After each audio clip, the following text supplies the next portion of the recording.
اعوذ باللہ من الشیطان الرجیم بسم اللہ الرحمن الرحیم الف لام میم ذالک الکتاب لا ریب فیہ ھدی للمتقین الذین یؤمنون بالغیب ویقیمون الصلاة ومما رزقناہم ينفقون والذین یؤمنون بما انزل الیک وما انزل من قبلک وبالآخرۃ هم یوقنون اولئک علی ھدی من ربہم واولئک هم المفلحون صدق اللہ العظیم۔ الف لام میم حروف مقطعات، اس پر سب کا اتفاق واللہ اعلم بمرادہ، اللہ ہی ان کی مراد جانتا ہے، یہ مخفی راز ہے جو ظاہر اللہ تعالیٰ نے نہیں فرمایا۔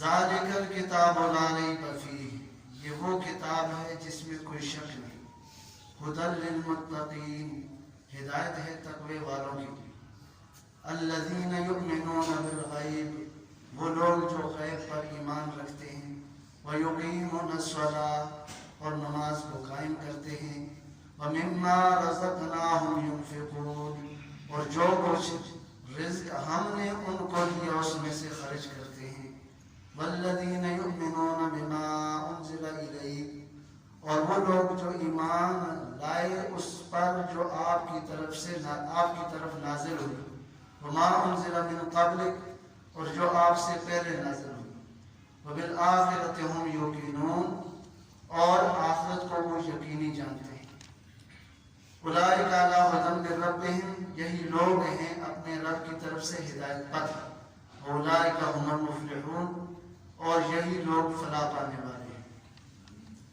جس میں سب سے پہلے تو ہمیں جس کا پیغام ہے، جس کا کلام ہے، اس کی عظمت ہمارے دلوں میں ہو کہ یہ آئی کہاں سے، یہ کتاب کہاں سے۔ اب ہمارے سامنے یہ کتاب، لیکن ہم پڑھتے ہیں ذالک الکتاب لا ریب فیہ، یہ وہ کتاب ہے، ھذا قریب کے لیے اور ذالک دور کے لیے۔ کتاب ہمارے پاس ہے تو ذالک جہاں پر اس میں اشارہ بعید کے لیے آئے تو وہ چیز کی عظمت بیان کرتا ہے، تو یہاں ذالک سے مراد یہ وہ کتاب ہے جو اللہ کی طرف سے آئی ہے، یہ وہ کتاب ہے جس کو اللہ تعالیٰ نے نازل فرمایا، یہ وہ کتاب ہے جو اللہ تعالیٰ نے جس کتاب کا ذکر پہلی کتابوں میں فرمایا ہے، یہ وہ کتاب ہے جس کو جبریل لے کر آئے ہیں۔ ذالک الکتاب لا ریب فیہ، اس میں کوئی شک نہیں، اس میں کوئی شک نہیں، اور شک عربی کے اندر جیسے ہم شک کہتے ہیں عربی میں بھی شک کہتے ہیں، لا شک فی کلام، لا شک فی کلام، لا شک فی، تو شک بھی عربی کا لفظ ہے، مریا بھی عربی کا لفظ ہے، ریب بھی عربی کا لفظ ہے، تو یہاں ریب آیا ہے، اس میں کوئی شک نہیں۔ اس کو اردو میں کہتے ہیں کھٹکا، جیسے کھٹکا ہوتا ہے نا معمولی سا، تو شک تو دور کی بات ہے، درمیان والی بات بھی دور کی بات ہے۔ اللہ تعالیٰ یوں فرما رہے ہیں کہ اس میں کوئی کھٹکا بھی نہیں، لا ریب فیہ، اس میں کوئی شک نہیں، ھدی للمتقین، یہ ہدایت ہے کس کے لیے؟ تقوی والوں کے لیے۔ اب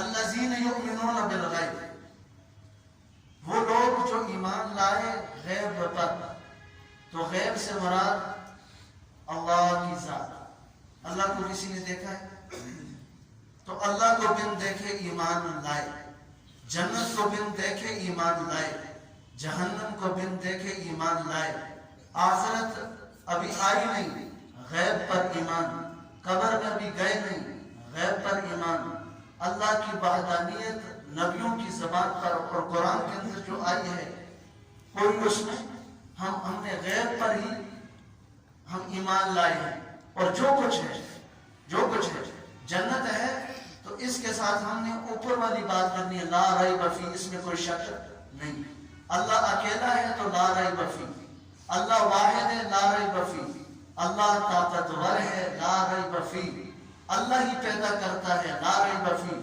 اللہ ہی موت دیتا ہے، لا ریب فی، اللہ ہی ذلت کی پستیوں سے نکال کر عروج اور عزت تک پہنچاتا ہے، لا ریب فی، اللہ ہی اوپر سے گراتا ہے نیچے، لا ریب فی، یہ قرآن سچی کتاب ہے، لا ریب فی، اس قرآن کے اندر توحید آئی تو لا ریب فی، اس قرآن کے اندر رسالت آئی تو لا ریب فی، اس قرآن کے اندر جنت کو بیان کیا گیا، لا ریب فی، اس قرآن کے اندر جہنم کے تذکرے بیان ہوئے تو لا ریب فی، اس قرآن کے اندر پہلی قوموں کے واقعات بیان ہوئے، لا ریب فی، اس قرآن کے اندر پہلے نبیوں کا ذکر ہوا، لا ریب فی، اس قرآن کے اندر شفا رکھی گئی، لا ریب فی، اس قرآن کے اندر ہدایت رکھی گئی، لا ریب فی، یہ قرآن حق ہے، قرآن بھیجنے والا حق ہے، لانے والا حق ہے، جس پر آیا وہ بھی حق ہے اور اس پہ چلنے والا بھی حق ہے۔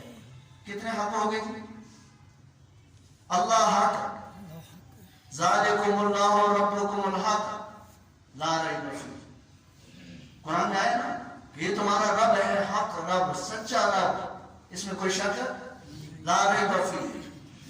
اچھا، اللہ رب حق ہے، لا ریب فیہ، اور اللہ کے نبی رسول حق ہیں، هو الذی ارسل رسولہ بالہدی ودین الحق، دین حق ہے، لا ریب فیہ، انا ارسلناک بالحق، ہم نے آپ کو حق رسول بنایا، لا ریب فیہ، اور یہ کتاب قرآن یہ بھی کیا ہے؟ نزل علیک الکتاب بالحق، یہ کتاب بھی کیا ہے؟ حق ہے، لا ریب فیہ۔ اور اس قرآن نے کہا انما، وہ صحابہ کے بارے میں، اولئک ھم المؤمنون حقا، وہ بھی حق ہیں، لا ریب فیہ۔ اور لہ دعوۃ الحق، قرآن آخرت اور قیامت اور اللہ کی توحید اور رسالت کی دعوت دینے والا بھی کیا ہے؟ حق ہے۔ تو لہذا ذالک الکتاب لا ریب فیہ، یہ وہ کتاب ہے جس میں کوئی شک نہیں۔ قرآن نے کہا نفع کس کے پاس ہے جی؟ اللہ کے پاس، اور نفع اللہ نے جھوٹ میں رکھا ہے یا سچ میں؟ لا ریب فیہ۔ عزت کس کے پاس ہے؟ اللہ کے پاس۔ اب عزت لوگوں کے سامنے جھولی پھیلانے سے ملے گی یا اللہ کے در سے ملے گی؟ لا ریب فیہ۔ ہم نے جو اللہ نے فرمایا وہ حق ہے، جو اللہ نے فرمایا وہ کیا ہے؟ حق ہے۔ الذین یؤمنون بالغیب، اچھا جی، یہ ہدایت ہے تقوی والوں کے لیے، ھدی للمتقین، ہدایت ہے کس کے لیے؟ تقوی والوں کے لیے۔ تقوی والا وہ ہے جو اپنے آپ کو خواہشات سے بچا کے زندگی بسر کرتا ہے، تقوی والا وہ ہے جو اپنے آپ کو معصیت سے بچا کے زندگی بسر کرتا ہے۔ تقوی کا معنی ہی بچنا ہے، تقوی کا معنی ہی ہے سنبھل کے چلنا ہے، اور جو تقوی دار ہے وہ حیادار ہے، جو تقوی دار ہے وہ حیادار ہے، جو تقوی والا ہے زبان کا سچا ہے، جو تقوی والا ہے آنکھ میں اس کے حیا ہے، جو تقوی والا ہے کانوں کو وہ غیبت سے بچاتا ہے، جو تقوی والا ہے زبان سے غیبت نہیں کرتا، جو تقوی والا ہے دل کا حسد دل میں نہیں رکھتا، جو تقوی والا ہے دل میں بغض نہیں رکھتا، جو تقوی والا ہے سود نہیں کھاتا، جو تقوی والا ہے ظلم نہیں کرتا، جو تقوی والا ہے وہ زمین نہیں دباتا، جو تقوی والا ہے وہ کہیں کوئی نافرمانی نہیں کرتا، اگر اور ہو بھی جائے، اگر کہ گناہگار ہے تقوی دار ہے، گناہ ہو بھی جائے تو اس نے توبہ کر دی تو پچھلے سارے گناہ اس کے معاف ہو گئے، اب دوبارہ اس نے اس راستے پہ نہیں جانا۔ ھدی للمتقین، حضرت عمر رضی اللہ عنہ نے پوچھا حضرت کعب احبار سے کہ تقوی کی تعریف کریں، تو انہوں نے تعریف کی کہ اے عمر، کبھی آپ کسی ایسی جگہ سے گزریں جہاں کانٹے ہی کانٹے ہوں؟ کہا جی، کہو کانٹے دار جھاڑیوں میں سے گزر کر اپنے لباس کو ایک ذرہ برابر ایک تو پورا لباس، ایک ذرہ برابر لباس کو نقصان نہ پہنچے، یہ تقویٰ ہے۔ جھاڑیوں سے گزریں اور آپ کا نرم کپڑا وہ پھٹنے نہ پائے، یہ تقویٰ ہے۔ تو اسی طرح گناہوں کے سمندر میں بندہ ایسے رہے کہ گناہ اس کے قریب نہ آ سکے، اس کا نام کیا ہے؟ تقویٰ۔ ھدی للمتقین الذین یؤمنون بالغیب، اور یہ وہ لوگ ہیں تقوی والے جو غیب پر ایمان رکھتے ہیں، اللہ پر ایمان، آمنت باللہ، وملائکتہ، ملائکہ پر ایمان، وکتبہ، کتابیں اللہ کی طرف سے آئی ان پر ایمان، ورسلی اور رسولوں پر ایمان، والیوم الآخر قیامت پر ایمان، والقدر خیرہ و شرہ من اللہ تعالی اچھائی اور برائی، خیر اور شر، اچھی اور بری تقدیر پر ایمان، والبعث بعد الموت مرنے کے بعد دوبارہ اٹھائے جانے پر ایمان، پھر قیامت کے دن نظام کائنات جب سمیٹا جائے گا اور میدان لگے گا اور وہاں اللہ تعالیٰ کی عدالت ہوگی، وجاء ربک والملک صفا صفا، اللہ آئے گا فرشتوں کے ساتھ، جی یومئذ بجہنم، جہنم کو بھی لایا جائے گا، وزلفت الجنۃ للمتقین، اور جنت کو بھی مہکایا جائے گا، خوبصورت بنایا جائے گا، وَمِنْكُمْ إِلَّا وَارِدُهَا، پولیس رات کا نظام بھی قائم کیا جائے گا، وَنَضَعُ الْمَوَازِينَ الْقِسْطَ، ترازو کو بھی کھڑا کیا جائے گا، اور میں اور آپ بھی کھڑے ہوں گے، اور قیامت کے دن اللہ تعالیٰ پوچھے گا مجھ سے، آپ سے، اے میرے بندے تجھے میں نے یہ زندگی دی تھی، اقرأ کتابک کفیٰ بنفسک اليوم علیک حسیبا، یہ پڑھ اپنی کتاب، اس میں تیرے دن، تیری راتیں، تیری تنہائی، تیرا مجمع، تیری جوانی، تیرا بڑھاپا، تیری تنہائی، تیرا شہر میں رہنا، دیہات میں رہنا، تیرے قدموں کا اٹھنا، تیرا دیکھنا، اور وہاں یہ سارے کا سارا نظام وامتازوا اليوم ایھا المجرمون، اللہ تعالیٰ فرمائے گا آج مجرم الگ ہو جائیں، محرم الگ ہو جائیں، رونے والے الگ ہو جائیں، ناچنے والے الگ ہو جائیں، ظالم الگ ہو جائیں، عادل الگ ہو جائیں، میری مسجدوں کو آباد کرنے والے الگ ہو جائیں، میری مسجدوں کو ویران کرنے والے الگ ہو جائیں، میرے بندوں کا، ایمان والوں کا مذاق اڑانے والے یہ الگ ہو جائیں، اور جو میرے بندے تھے یہ الگ ہو جائیں، دنیا میں اکٹھے رہے۔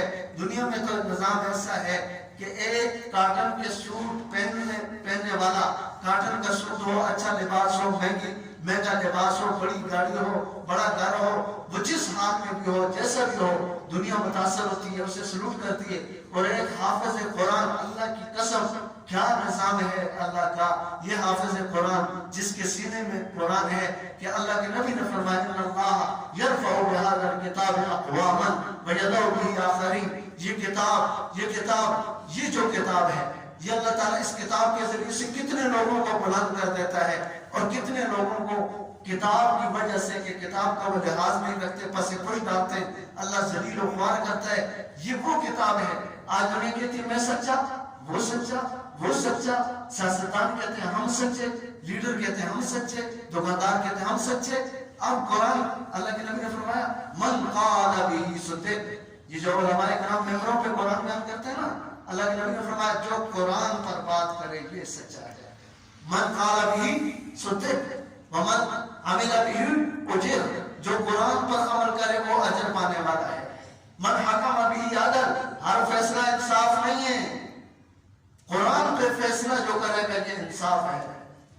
من دعا الیہ ہدی الی صراط مستقیم، جو قرآن کی طرف دعوت دے گا وہ ہدایت پر ہے، وہ سیدھے راستے پر ہے، وہ کیا ہے؟ سیدھے راستے پر۔ تو یہ غیب پر ایمان، ٹھیک ہے جی۔ وَيُقِيمُونَ الصَّلَاةَ، اور نماز کو قائم کرتے ہیں۔ نماز 5 وقت پڑھنا، اہتمام سے پڑھنا، وقت کے اندر پڑھنا، اور پاک ہو کر مسائل کو جان کر پڑھنا۔ یقیمون الصلاۃ، نماز کو قائم کرتے ہیں۔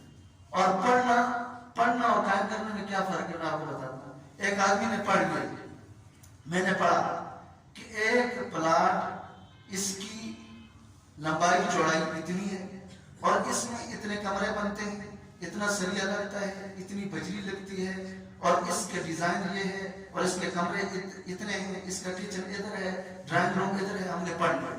اچھا پڑھنے سے کیا فائدہ ہوگا؟ میں نے پڑھا، آپ نے پڑھا، اب ہمیں گھر مل گیا نا، وہی ہم نے پڑھ لیا نا۔ اور قائم کرنے کا کیا ہے؟ قائم کرنے اس کو کہتے ہیں پیسے لے کے گیا سیمنٹ لایا، پیسے لے کے گیا انجینئر لے کر آیا، پیسے لے کے گیا ٹھیکیدار لے کر آیا، پیسے لے کے گیا مزدور لے کر آیا، بجری لے کر آیا، سریا لے کر آیا، دن رات کھپائے اور ادھر کام کروایا۔ پڑھنے میں لگتے ہیں 1 منٹ پوری بلڈنگ، اور بنانے میں لگتے ہیں کتنا عرصہ لگتا ہے؟ کتنا عرصہ؟ 3 سال، 4 سال، 4 سال، 5 سال لگ جاتے ہیں، کیونکہ وہاں قائم کیا جاتا ہے۔ اور ہم نماز پڑھتے ہیں یا قائم کرتے ہیں؟ ہم نماز پڑھتے ہیں، نماز کو قائم کرنے میں تو زندگیاں لگتی ہیں، اور جن کی نماز پڑھی جانے والی نماز ہو تو وہ نماز سے بھاگنے کی کوشش کرتے ہیں۔ کیسے کہ کب مولوی ختم کرے میری جان چھوٹے پہ چلا جاؤ، اور جو نماز قائم کرتے ہیں تو وہ کہتے ہیں کب مجھے باہر سے فرصت ملے میں نماز کے اندر اللہ سے باتیں کروں، جا کے کھڑا ہو جاؤں۔ اور اللہ کے سامنے حضرت عثمان رضی اللہ عنہ ایک رات کھڑے ہوئے اور پیچھے ایک صحابی آئے، انہوں نے کہا میرے دل نے چاہا میں حضرت عثمان کے پیچھے نماز پڑھوں، تو وہ کھڑے ہوئے اور کھڑے ہو کر انہوں نے نماز شروع کی، تو صبح کی اذان تک وہ نماز ہی کے اندر تھے، 2 رکعتیں مکمل نہیں کی اور قرآن پڑھتے جا رہے اور وہ کھڑے ہیں۔ کیوں؟ وہ نماز سے باہر آنا نہیں چاہتے، اور ہم نماز میں جانا نہیں چاہتے، ہم نماز میں جانا نہیں چاہتے۔ تو ابھی نماز کو ہم نے قائم کرنا ہے، اور جن کی نماز قائم ہے وہ ان کو کس چیز سے روکتی ہے جی؟ ان الصلاۃ تنہی عن الفحشاء والمنکر، وہ بے حیائی سے اور برے کاموں سے روکتی ہے۔ اب ایک آدمی کی نماز صحیح ہے، سمجھو جو آدمی تجارت میں جھوٹ نہیں بولتا سمجھو اس کی نماز اچھی ہے، جو آدمی سود سے بچتا ہے سمجھو اس کی نماز اچھی ہے، جو آدمی اپنی آنکھوں کی حفاظت کرتا ہے سمجھو اس کی نماز اچھی ہے۔ ایک اللہ والا کے سامنے ایک آدمی جا رہا تھا، تو وہ جیسے گزرا تو اس کو ٹھوکر لگی، کہنے لگے اس بندے کی نماز ٹھیک نہیں، اگر نماز ٹھیک ہوتی تو اس کا چلنا ٹھیک ہوتا، نماز اس کی ٹھیک ہے۔ تو یقیمون الصلاۃ، وضو بھی، وقت کا لحاظ بھی، اور ساتھ ساتھ نماز کے مسائل کو بھی جاننا۔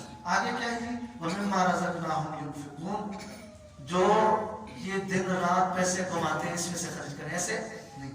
وَمِمَّا رَزَقْنَاهُمْ، اور جو کچھ ہم نے ان کو دیا، ان کا اپنا کچھ نہیں ہے، مالدار سے مالدار آدمی، اللہ کہہ رہے ہیں ہم نے جو ان کو دیا، ينفقون، اس میں سے کیا کرتے ہیں؟ وہ خرچ کرتے ہیں، اللہ کے نام پر خرچ کرتے ہیں۔ اور اللہ کے نام سب سے بڑا کون ہے جی؟ آپ بتائیں، یہ مہینے میں ایک دفعہ درس ہوتا ہے 2-4 منٹ پڑھے، آپ بتا دیں سب سے بڑا کون ہے، اور سب سے اچھا کون ہے، سب سے اچھی ذات کون ہے، سب سے بلند ذات کون ہے؟ اب سوچیں ہم جب نام و نمود پہ لگانا ہو تو کیسے لگاتے ہیں؟ زیادہ سے زیادہ، زیادہ سے زیادہ۔ اور جب اللہ کے نام لگانے کی بات آئے تو ہم کتنا لگاتے ہیں؟ پھٹا ہوا 10 روپے کا نوٹ، پھٹا ہوا 10 روپے کا نوٹ۔ اگر چندے کی بات آئی جی، چندے کی بات باہر کوئی بندہ کرے، چندے کی نہیں، اس سے ایک شادی کے اندر میں نے خود دیکھا، گیا تو انہوں نے ایک نظام بنایا ہوا تھا کہ مجھے نکاح کے لیے بنایا، تو میں وہاں گیا تو انہوں نے ناچنے والوں کے ساتھ سسٹم کیا ہوئے، خوب پیسے اڑائے۔ مجھ سے انہوں نے نکاح کی فیس پوچھی، میں نے کہا کہ نکاح کی کوئی فیس نہیں، لیکن یاد رکھو یہ سارے ناچ کر گئے ہیں، ان کے ناچنے سے بیوی خاوند کی بیوی نہیں بن سکتی، اس کے لیے حلال نہیں ہو سکتی، جب تک نکاح پڑھانے والا ایجاب قبول نہیں کرے گا کہ یہ اس کی بیوی نہیں بن سکتی۔ اور جو کام حلال کا ہے اس میں پوچھتی ہے وہ یہ اتنی زیادہ فیس، جو کام حرام ہے خوب لگاتے ہیں۔ پھر اللہ کے لیے کون سا نوٹ لگایا جاتا ہے؟ اللہ سب سے اچھا ہے۔ اب مولانا صاحب یہاں سے اعلان کریں جی مدرسے کے نام پہ لگاؤ، مسجد کے نام پہ لگاؤ، ٹھیک ہے، مطلب کیا ہے کہ اللہ کے نام پہ لگاؤ تو اللہ سب سے اچھا ہے۔ تو نوٹ ہمارا کیسا ہوتا ہے؟ پرانا یا نیا؟ پرانا نوٹ ہم رکھتے ہیں، وہ بھی تھکا ہارا، ٹھیک ہے جی۔ اللہ کے لن تنالوا البر حتی تنفقوا مما تحبون، تم اس وقت تک نیکی کے اعلیٰ درجے کو پہنچ ہی نہیں سکتے، بڑے مقام کو پا ہی نہیں سکتے جب تک اپنی محبوب چیز اللہ کے نام پر نہ لگاؤ۔ اور اللہ کے نام پہ لگانے والے کیسے تھے؟ حضرت حسن رضی اللہ تعالیٰ عنہ حضور صلی اللہ علیہ وسلم کے نواسے، ان کے پاس ایک آدمی نے آ کے سوال کیا تو ان کے پاس ہزاروں درہم تھے، ہزاروں درہم، تو انہوں نے ہزاروں درہم اٹھائے اور اس کو دے دیے، اور پھر اس کی منت کی کہ بڑے کے نام سے مانگا ہے، وہ بہت بڑا ہے، وہ بہت بڑا ہے، میری اوقات اتنی نہیں، میرے پاس جو تھا میں نے آپ کو دے دیا، معذرت چاہتا ہوں، سب کچھ دے کے بھی معذرت چاہتا ہوں، اور یہاں 10 روپے دے کر دیتے بھی نہیں ہیں، بس یہ مانگنے والے آ جاتے ہیں۔ اللہ کے نبی نے فرمایا کبھی بھی سوال کرنے والے کو دھتکارنا نہیں، سوال کرنے والا آ جائے کچھ دے سکتے ہو ٹھیک ہے، نہیں تو خاموش ہو جائے۔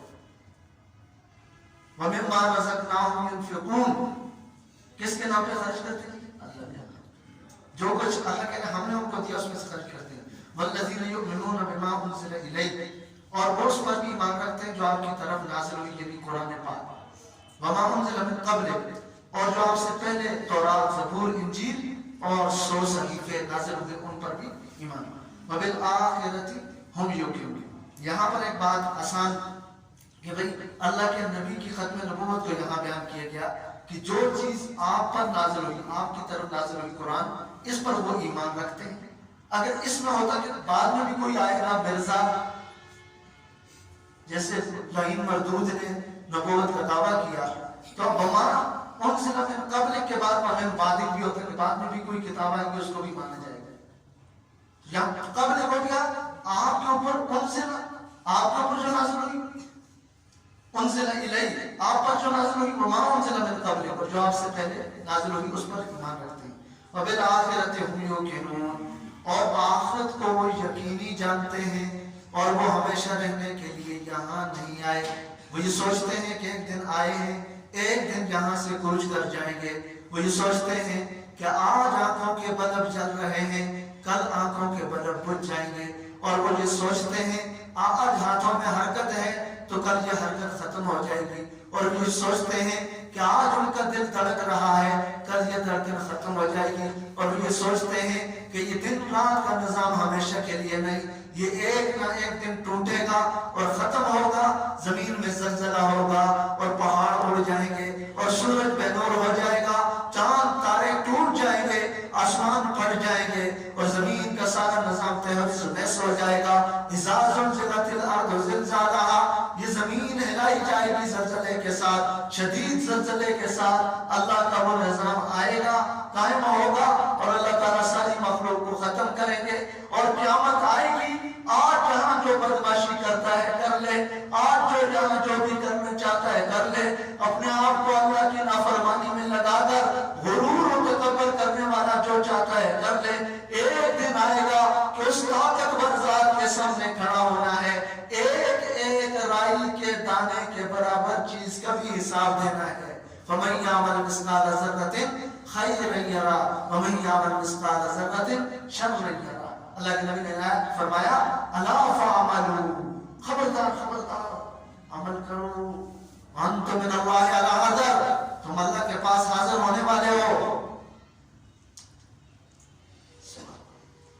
ایسا ہم سے کوئی نہ، مجھ سے، میں اپنا کہہ رہا ہوں، مجھ سے کوئی مجھ سے بڑا آدمی اگر سوال کرے، یقین مانے میں اپنی زندگی کی پاکی اس کے سامنے بیان نہیں کر سکتا. اور اللہ کے سامنے جا کر میں اپنی زندگی کی پاکیزگی کیسے بیان کروں؟ ایک ایک چیز کا میں کیسے حساب دوں گا؟ عنقریب اللہ کے سامنے حاضر ہونا ہے. وَاعْلَمُوا أَنَّكُمْ مَعْرُوضُونَ عَلَىٰ أَعْمَالِكُمْ، خبردار. یہ معاملہ اللہ کے نبی نے فرمایا جان لو تمہارے اعمال یہ اللہ تک پہنچ رہے ہیں اور یہ نظام کھلے گا اور اللہ تعالیٰ تم سے ایک ایک فَمَن يَعْمَلْ مِثْقَالَ ذَرَّةٍ خَيْرًا يَرَهُ وَمَن يَعْمَلْ مِثْقَالَ ذَرَّةٍ شَرًّا يَرَهُ. جب تمہارے اعمال پیش ہوں گے تو ایک ذرہ خیر ہے اس کا بھی حساب ہوگا، ایک ذرہ شر ہے تو اس کا بھی حساب ہوگا. تو بھائیو قدر کریں. کس کی قدر کریں؟ آخری بات اس کو دل میں اتاریں. کس کی قدر کریں گے؟ وما قدر اللہ، اللہ کی قدر کریں. ایک معمولی سے آدمی سے شرما کر، بچے سے شرما کر گناہ نہیں کرتے. اللہ سے شرما کر ہم آج کے بعد گناہوں کو چھوڑ دیں. نحن اقرب الیہ من حبل الورید، میرا اللہ میرے سب سے زیادہ قریب ہے. میں اندھیرے میں گناہ کروں یا اجالے میں گناہ کروں. ایک تو گناہوں سے توبہ کرنی اور دوسرا قرآن کا ادب، قرآن کا احترام، قرآن کی عظمت کو دل میں بٹھانا ہے. اور جو قرآن کے بعد جن کو اللہ تعالیٰ نے حفاظت کے لیے چنا ہے، علماء کرام، حفاظ کرام، ان کو قدر کی نگاہ سے دیکھنا ہے. جو بادشاہ ہو، میں یہ مسئلہ نہیں بیان کر رہا ہوں، مسئلہ اسی طرح ہے. میں مسئلہ بات، اللہ کے نبی صلی اللہ علیہ وسلم نے صدقہ کھایا نہیں، اپنی اولاد کو کھانے دیا ہے. اچھا نبی کے وارث کون ہیں؟ العلماء ورثۃ الانبیاء. تو وراثت میں ساری چیزیں ملی ہیں نا. تو اللہ کے نبی ہدیہ لیے کرتے تھے. کیوں؟ کہ بادشاہ صدقے نہیں دیتے، بادشاہوں کو ہدیے ملتے ہیں. بادشاہ تو خود دینے والے ہوتے ہیں. تو علماء کرام کو بہترین ہدیہ آپ دیں، بڑا اچھا مال ان کو دیں، ان کی خدمت، ان کی ضرورتیں آپ پوری کریں، مدارس کا آپ خیال کریں، مدارس کی خود اللہ نے جیسے ان کی ذمہ لگائی ہے حفاظت، آپ بھی بن سکتے ہیں کہ آپ جا کر آپ مال سے ان کی حفاظت کر رہے ہیں، کوئی دعوت دے کے حفاظت کر رہے ہیں۔ یہ چھوٹے چھوٹے بچے، ہمارے بچے گھروں میں ہم ان سردی سے کیسے بچاتے ہیں، اور یہ بچہ اللہ کا قرآن پڑھنے کے لیے یہاں پر آئے ہیں، اللہ کی قسم کتنے عظیم بچے، کتنی بڑی بات ہے۔ ان بچوں کے کھانے کا، ان بچوں کے لباس کا، ان بچوں کی بہتری کا، یہ میں نے سوچنا، آپ نے سوچنا۔ علماء کرام کو بادشاہ سمجھنا ہے، فقیر نہیں سمجھنا۔ جو تخت پہ بیٹھا ہو، تخت پہ بیٹھو، حضرت امام مالک رحمۃ اللہ علیہ، ان سے کوئی آدمی مسئلہ پوچھتا تھا نا، فقہ کا مسئلہ، فوراً بتا دیتے تھے۔ جب حدیث کوئی پوچھنے آتا تھا نا تو وہ کہتے تھے صبر کرو میں آ رہا ہوں۔ باہر خادم جو تھا ان کو انتظار کرواتا تھا، اور پھر وہ کیا کرتے تھے، وہ اندر سے تیار ہو کر، پھر نئے کپڑے پہن کر، باہر ایک تخت بچھایا ہوا تھا، اس پر آتے تھے اور ایسے بیٹھ جاتے تھے، اور بیٹھ کر کیا کہتے تھے کہ بڑے کی بات ہے شان سے سنانا، بڑے کی بات ہے شان سے سنانا۔ اللہ کی بات، اللہ کے رسول کی بات کتنی بڑی ہے۔ تیمور لنگ ایک بادشاہ تھا، علامہ تفتزانی رحمۃ اللہ علیہ، اس کے سامنے آئے تو وہ پاؤں کا لنگڑا تھا تیمور بادشاہ، تو اس نے ٹانگ ایسے کر دی، تو علامہ تفتزانی نے اپنی دونوں ٹانگ ایسے کر دی۔ تو انہوں نے کہا جی حضرت معذور ہوں اس لیے میں نے ٹانگیں پھیلائی۔ تو انہوں نے کہا میں بھی معذور ہوں کہ اتنی بڑی دولت اللہ نے مجھے عطا کی ہے، اور میں تیرے سامنے عالم قرآن ہو کر، حافظ قرآن ہو کر، دین کا دائی ہو کر تیرے سامنے میں سے ٹانگیں سکیڑ کے بیٹھوں؟ نہیں، تو بادشاہ ہے تو میں بھی بادشاہ ہوں۔ تو آج کے بعد علماء کو، حفاظ کو کون عزت دے گا؟ انشاءاللہ ہم سارے عزت دیں گے، کون ان کا خیال کرے گا؟ ہم کریں گے انشاءاللہ۔ اللہ مجھے اور آپ کو عمل کرنے کی توفیق عطا فرمائے۔ ربنا آتنا فی الدنیا حسنہ وفی الآخرۃ حسنہ وقنا عذاب النار۔ اللهم لك الحمد كما تهلو، صل على محمد كما تهلو، وفعل ما تهلو فإنك أنت أهل التقوى والمغفرة۔ یا اللہ یہاں پر یہ جتنے حاضرین ہیں، یا اللہ ان سب کی حاضری کو قبول فرما، اور یا اللہ دنیا اور آخرت میں ہر خیر عطا فرما، ہر شر سے ہماری حفاظت فرما۔ یا اللہ مولانا عتیق رحمان صاحب یہاں بہت بڑا کام کر رہے ہیں، مدرسے کی صورت میں یہاں کتنے بچے پڑھ رہے ہیں، قال اللہ و قال رسول کی تعلیم حاصل کر رہے ہیں، اور یا اللہ یہ انہوں نے اپنی زندگی وقف کی ہوئی ہے، اور یہ یہاں دین کی خدمت کر رہے ہیں، روات والوں کے لیے یہاں بیٹھے ہوئے ہیں۔ یا اللہ اس مدرسے کی جتنی ضروریات ہیں خزانہ غیب سے ان کو پورا فرما۔ یا اللہ اس مدرسے کے اندر جو معاملات ہیں، یا اللہ جو ضروریات ہیں، جو مسائل ہیں، تو بہتر جانتا ہے، یا اللہ تو ان کو اپنی شان کے مطابق عطا فرما۔ یا اللہ ہم یہ دعویٰ نہیں کرتے کہ ہم عالم ہیں، ادنا طالب علم ہیں، یا اللہ قیامت کے دن یا اللہ ہم سے یا اللہ نہ پوچھنا، ہم کمزور ہیں، آسان معاملہ کرنا، حساب یسیرہ معاملہ کرنا، یا اللہ اپنی رحمت سے ہمارے لیے جنت کا فیصلہ مقدر کرنا۔ ہم تو کمزور ہیں، ہم کہتے ہیں یا اللہ نیک لوگوں کی، ہم نیک نہیں ہیں، نیکوں کی صف میں تو ہمیں کھڑا فرما۔